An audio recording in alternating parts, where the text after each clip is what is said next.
So we got this manure pipe we got to put on. We had to recaulk it and re-bolt it because it got all bent up because it never got drained and it froze. So we're going to be doing that today.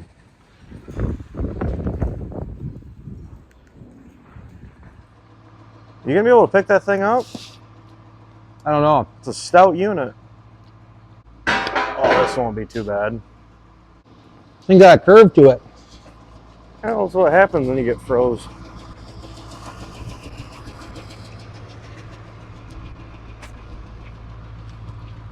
You first.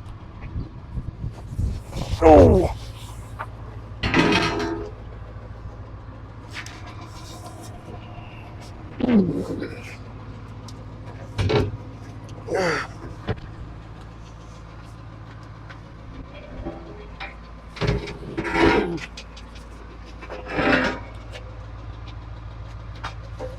That's a lot longer than I thought it was.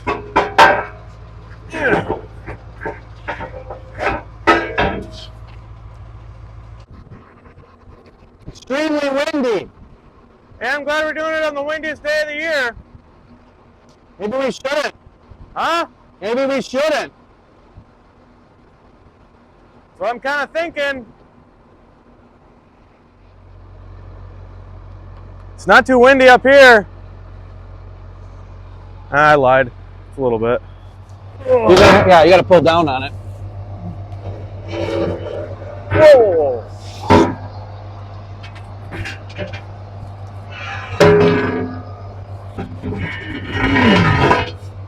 Pick it up.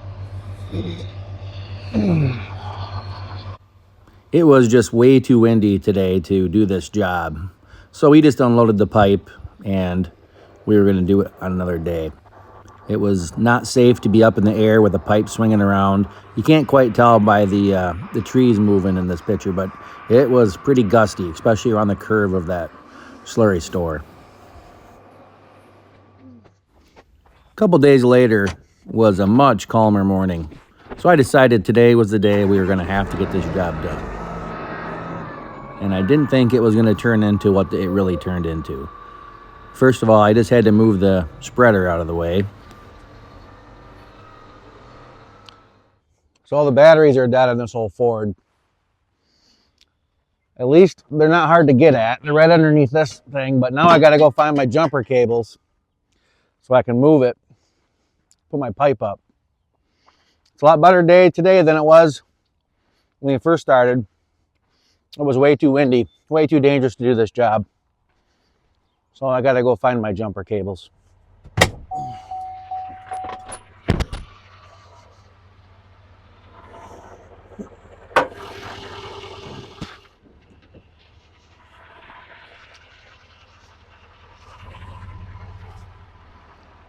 We have to jump a lot of things around the farm because some things sit for a long time without being run, and then by the time you need them, batteries are dead. So we always put the dead battery you want to hook up first.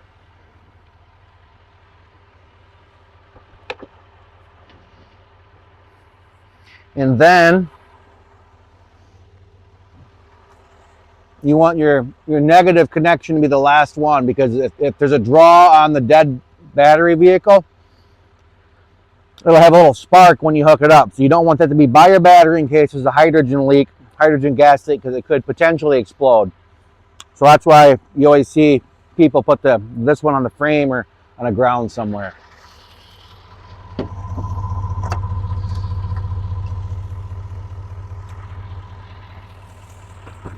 But I'm not going to do that because there's not a good spot. Thanks, Chevy. These batteries, we have a sign here that says they were put in 1990, and then in 93, and then in 2014. So these batteries are 10 years old.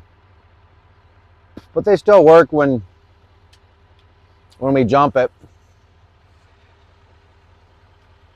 So we'll give it a little bit of a charge.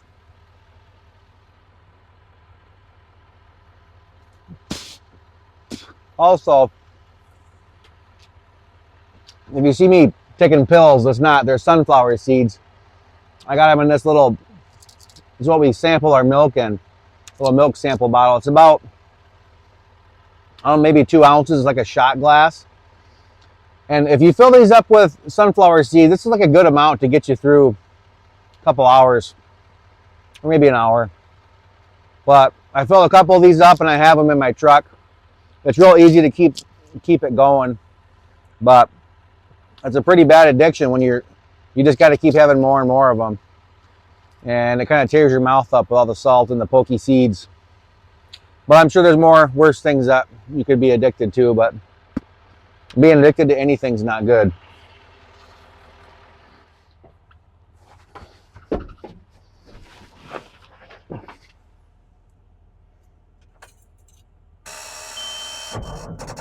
No.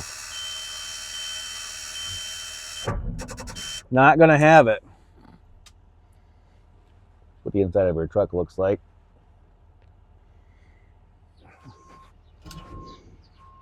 All right, let's try it again.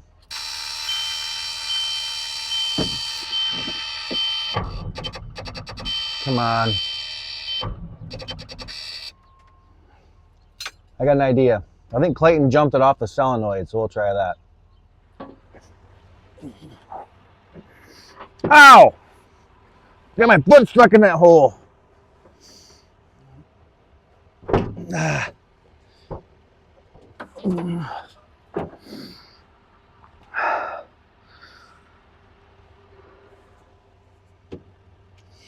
There. So here is the solenoid right here. Starter solenoid. Basically, it's a relay that takes all of the juice from the battery, which is on one side. When you turn the key, that makes a little current go into this wire here, which energizes the coil, which is like an electromagnet, which pulls like a plunger up. And there's 2 contacts that contact these 2 poles of the solenoid. Essentially, it's a huge switch that when you turn the key, like all these big, otherwise you'd have to have the big wires going all the way up to the steering column. And when you turn the key, it would connect, which would be more expensive because then you have to run heavier wires farther, more dangerous because if you got in a car accident or something and one of those big wires got skinned off, now you could have a fire up by the person driving. So what I'm going to do is I'm going to put the power right on that, and we'll see if we get it start. Clear prop.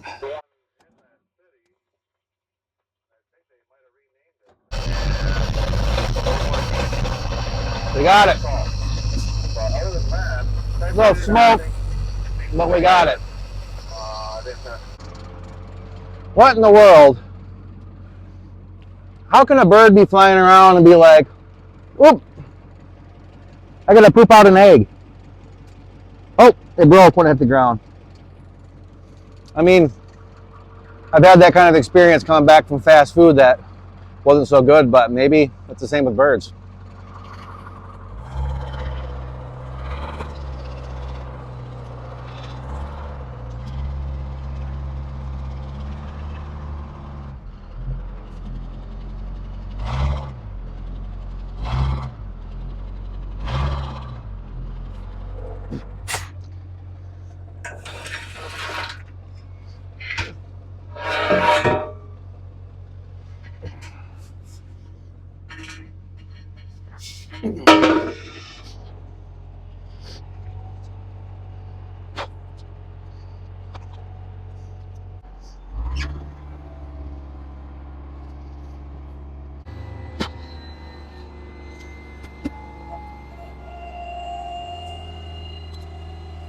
I'm gonna extend. Hopefully that comes out. But then the cable's going. I have to lower that winch, because otherwise, if I just extend it, I run out of rope. That's how that works. Something just happened. Oil shot all the way out to here. We just blew a hose. It's a good thing it wasn't somebody in the bucket. But as far as we got, and that's what happens when you run older equipment. You're always maintaining it. Well, I found out where the leak's coming from. Coming from this hose right up there. I hope we didn't lose too much hydraulic oil because this is a special it's a non-conductive hydraulic oil, and it's like 3 times what regular stuff is. So I guess we'll work on taking the line off. What have I been doing? Yeah, you haven't been doing nothing down here. Okay, first of all, I had to start the truck. Oh. I had to get the jumper cables out of your truck. Come here, let me show you something. Let me show you where I am now with this thing. Yeah, I see the puddle of hydraulic oil. Now, how'd you do that? Well, 30 years ago, I put this hose right there. Right up next to that sharp edge. This big one here. And she blew. Right up there. That's good. So that one's an easy one. I don't know where the other side goes. So why don't you drive it out of the stupid puddle? So we can make another puddle when we take the hoses off? Because that's where it is right now. It just... I guess if I turn the pump Seriously, off... dude. Like, if I turn... Listen. everything you use when I'm not here always goes to shit for no reason. Maybe you should be around more often. Or maybe you should just wait. Till when? How high were you revving this thing? How high? I think that's irrelevant. No, it's not. Did you just have it right to the floor? She was revved.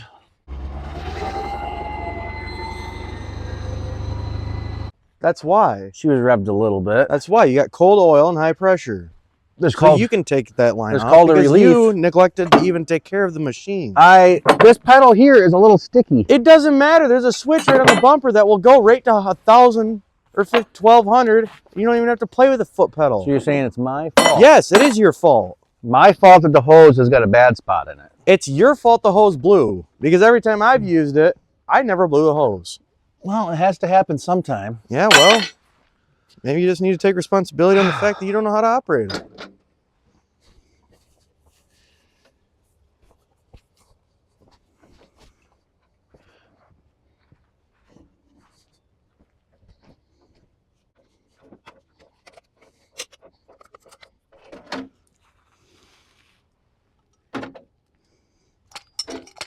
Where did that thing go?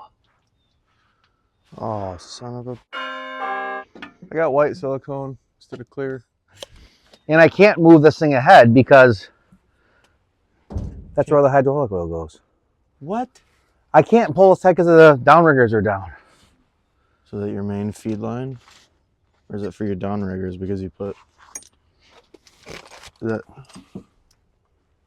It's probably in the center of the frame. I mean, do I take this cover off this spin around deal? No. No? No, it's in the frame. On the inside of the frame. It goes down. It goes up and over the frame and then down. Yeah, well, it could come into here, though. It goes down. It has to go down to come back up. If that's a pressure line, it's going to go down to the pump. Where's the pump? Off the trans. Where's the trans? So where does that line go? Can you wiggle it? Oh my gosh. It's not going over the frame. Then what are you talking about, Dad? There's a thing on top. It's like a covered frame. It's not coming back down the other side. Which one is it again? The one that's hanging one? unconnected. Yeah, there's nothing under here. Okay, then look in your freaking cover.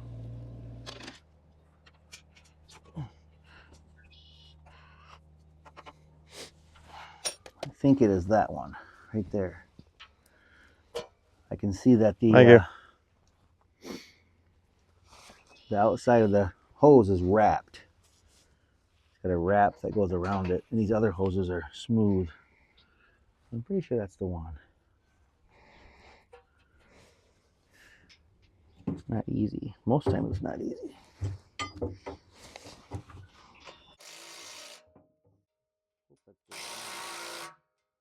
See if this works.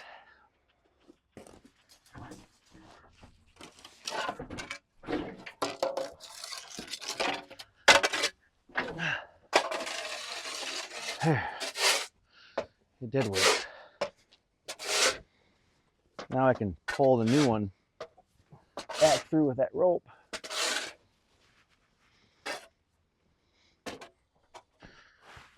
Ah! You probably blew the longest hose on that whole thing, too. No, there's got to be a longer one. So I'm going to make a quick run to get a hose fixed so we can keep working. It's one of those things where we got to haul manure, but the manure tank has to be agitated. To be agitated, we need to put the pipe on. To put the pipe on, we need the bucket truck. And the bucket truck hydraulic line blew, so now I got to go fix that so we can put the pipe on to agitate the manure, to haul the manure, to plant the corn. There's so many things that in a chain of events that can change your entire day, and you just kind of have to go with it.